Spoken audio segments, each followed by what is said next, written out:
The Blazers had a great battle with the Bulls tonight, just like they did so many times back in the 90s. Fox 12 was at the Moda Center, where a key part of the last Western Conference championship team in Portland was honored in a new book.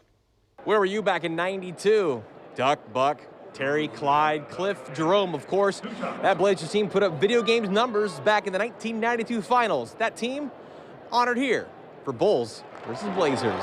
This Blazers team is still very capable of winning it all. It was a Time Warp Wednesday in the Rose Quarter, a mixtape Memory City edition jersey night for the Bulls and Blazers.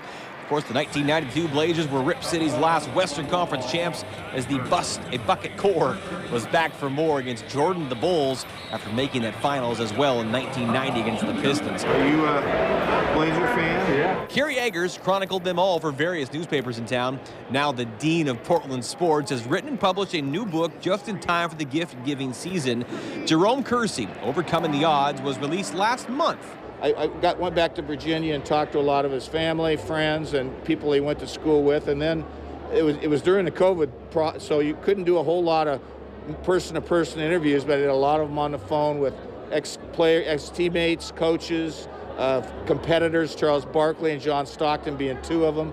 And I think I got a pretty good vision of what Jerome was all about. JK25 shockingly passed away now nearly 6 years ago at the age of 52.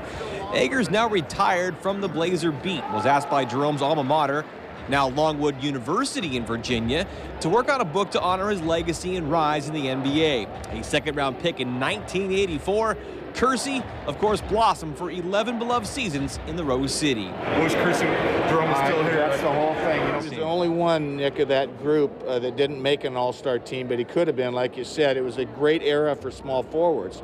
Guys like Charles Barkley and Xavier McDaniel, they had some great ones. So he never made it, but his teammates considered him all-star caliber. Eggers' 8th book is $25, and all the net proceeds go towards the Jerome Kersey Scholarship Fund. His good buddy Kevin Huggy Brandon from North Carolina, who went to school with him at Longwood, established it in his name, he and his wife, and I guess it's done very well. It goes to a student who showed Jerome's perseverance and hard work and effort. You know, that was what he was really known for at Longwood, as what he was known for in the NBA. Mercy, mercy, Bulls and Blazers. If only we can hit reset and go back and do it all over again. At Moda Center, their cupcake, Fox 12.